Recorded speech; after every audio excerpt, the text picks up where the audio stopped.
আজ রুই বা কাতলা মাছ নয়, বানাবো বাটা মাছের একদম ভিন্ন স্বাদের একটা পদ, নাম ফোড়নি বাটা।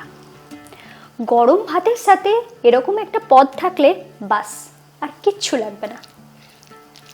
অন্তত একবার বাটা মাছের এই পদটা বানিয়ে দেখবেন, বারবার বানাতে ইচ্ছা করবে। খুব সহজে রান্নাটা শিখে নিতে সঙ্গে রইলাম আমি ঋতুপর্ণা। আপনারা দেখছেন ঋতুর রান্নাঘর। আমি এখানে 500 গ্রাম বাটা মাছকে আগে থেকেই বেশ ভালো করে ধুয়ে নিয়েছি। প্রথমেই মাছে আমি কিছু মশলা মাখিয়ে নেব। দিয়ে দিচ্ছি হাফ চা চামচ নুন, দিচ্ছি 1 চা চামচ হলুদ গুঁড়ো, দিচ্ছি হাফ চা চামচ লাল লঙ্কার গুঁড়ো। এরপরে এখানে আমি ব্যবহার করব 1 টেবিল চামচ চালের গুঁড়ি। এটা যে কোনো চালের গুঁড়ি ব্যবহার করতে পারেন।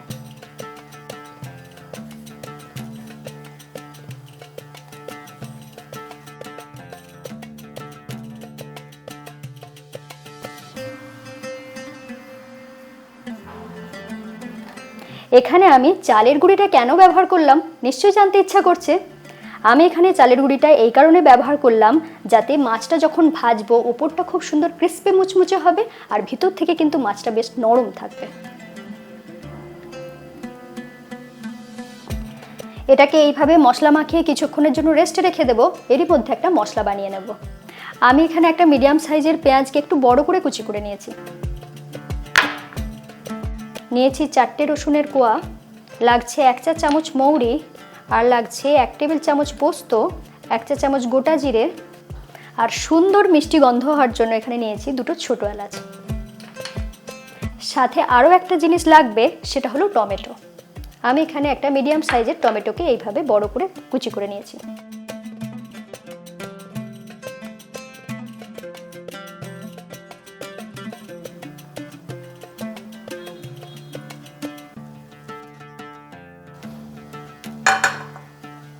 দিয়ে দিচ্ছি সামান্য একটু সর্ষের তেল। তেল একটু গরম হয়ে যাওয়ার পরেই এখানে দিয়ে দিচ্ছি গোটা জিরে, গোটা মৌরি, রসুনের কোয়া, সাথে দিয়ে দিচ্ছি পেঁয়াজ কুচি, দিচ্ছি টমেটো কুচি, দিচ্ছি ছোট এলাচ,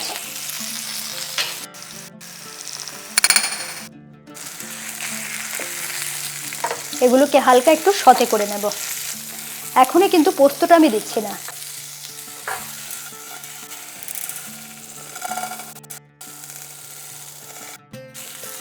খুব বেশিক্ষণ এটাকে ভাজার দরকার নেই, 1 থেকে 1.5 মিনিট এটাকে ভেজে নিয়েছি। এরপর দিয়ে দেব, যখন দেখবেন সব জিনিসটা একটু হালকা নরম হয়ে এসেছে ঠিক সেই সময় দিয়ে দিচ্ছি সামান্য একটু জল।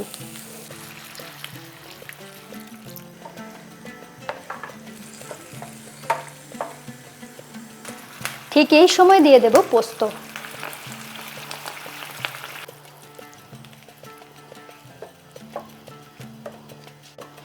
এই সময় আমি কেন পোস্তটা দিলাম, কারোর যদি জানা থাকে অবশ্যই লিখে জানাবেন।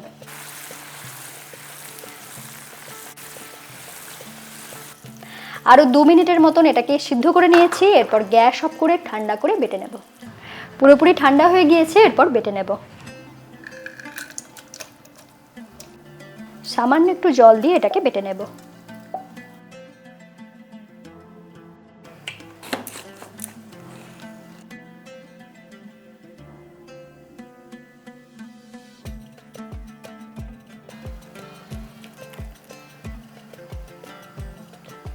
দেখুন একদম মোলায়েম করে বেটে নিয়েছি।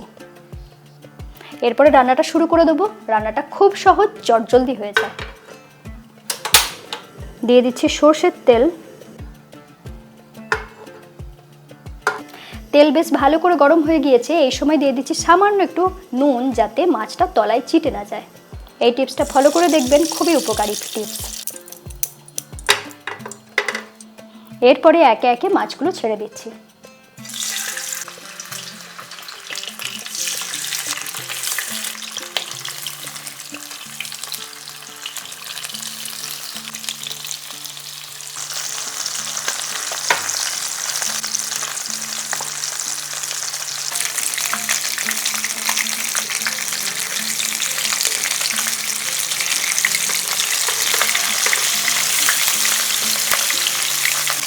একটা সাইড একটু শক্ত হয়ে যাওয়ার পরে এটাকে উল্টে দিলাম।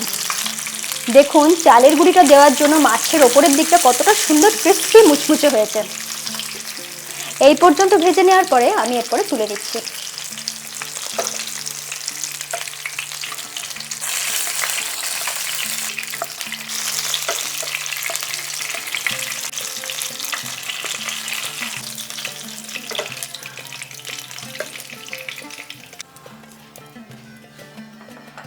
ওই তেলেই দিয়ে দিচ্ছি 1 টেবিল চামচ আদা বাটা, সাথে সাথেই দিয়ে দিচ্ছি স্বাদ মতো নুন,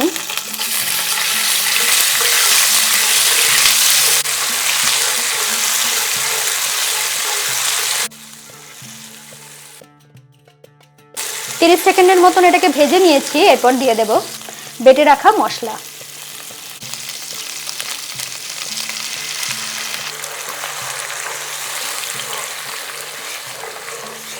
হালকা একটু নাড়াচাড়া করে নিয়েছি। এরপর বাকি মশলাগুলো এখানে একে একে মিশিয়ে নেব। দিয়ে দিচ্ছি 1 চা চামচ হলুদ, দিচ্ছি 1 চা চামচ লাল লঙ্কার গুঁড়ো, টেস্টটা ব্যালেন্স হওয়ার জন্য দিয়ে দিচ্ছি সামান্য একটু চিনি। আপনারা যদি অপছন্দ করেন সেক্ষেত্রে চিনিটা নাও ব্যবহার করতে পারেন।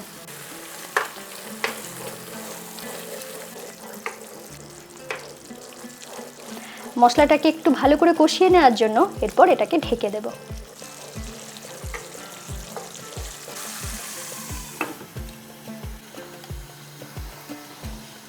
এক থেকে 1.5 মিনিট এইভাবে লো ফ্লেমে রেখে ঢাকা দিয়ে রেখেছিলাম। এরপর দেখাচ্ছি। দেখুন কতটা সুন্দরভাবে ওপরে তেলটা উঠে এসেছে। ঠিক এই পর্যন্ত কষানোর পরে একটু নাড়াচাড়া করে দিচ্ছি। মশলা একদম কষানো হয়ে গিয়েছে। এরপর গ্রেভির জন্য দিয়ে দিচ্ছি জল। আমি এখানে মোটামুটি 1 কাপের মতন জল ব্যবহার করছি।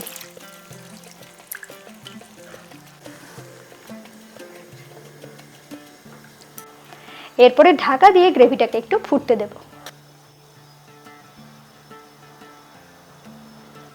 গ্রেভি বেশ ভালো করে ফুটে উঠেছে। এরপর মাছগুলো দিয়ে দেব।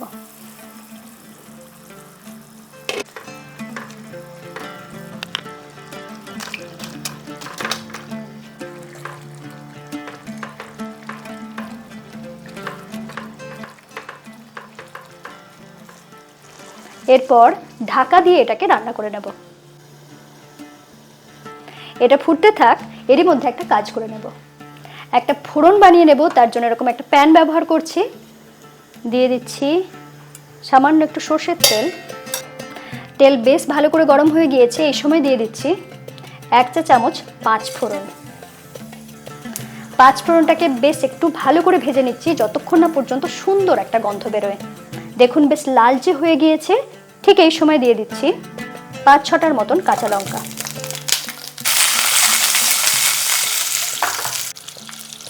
ঢাকা খুলে এরপর এই ফোড়নটা এইভাবে দিয়ে দিতে হবে। সাথে দিয়ে দিচ্ছি 1 চা চামচ লেবুর রস, আর সব শেষে দিয়ে দেব কিছুটা ধনেপাতা কুচি।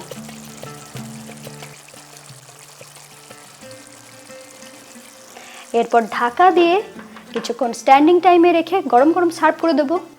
এই রান্নাটার ক্ষেত্রে ঢাকা দিয়ে অবশ্যই স্ট্যান্ডিং টাইমে রাখবেন যাতে ফোড়নের গন্ধটা সুন্দরভাবে পুরো মাছের মধ্যে চলে আসে। এই রেসিপিটা আপনারা আগে কখনো কোথাও দেখেছেন কিনা বা বানিয়ে খেয়েছেন কিনা আমাকে লিখে জানাতে ভুলবেন না। একদম নতুনভাবে এই রেসিপিটাকে বানিয়েছি। এটা কেমন লাগলো সেটাও কিন্তু জানার অপেক্ষায় থাকবো। ভালো লাগলে আজই চ্যানেলটা সাবস্ক্রাইব করে নিন, বেল আইকন প্রেস করে রাখুন। সকলে খুব ভালো থাকুন। আবার দেখা হচ্ছে এরকমই নতুন রেসিপির সাথে।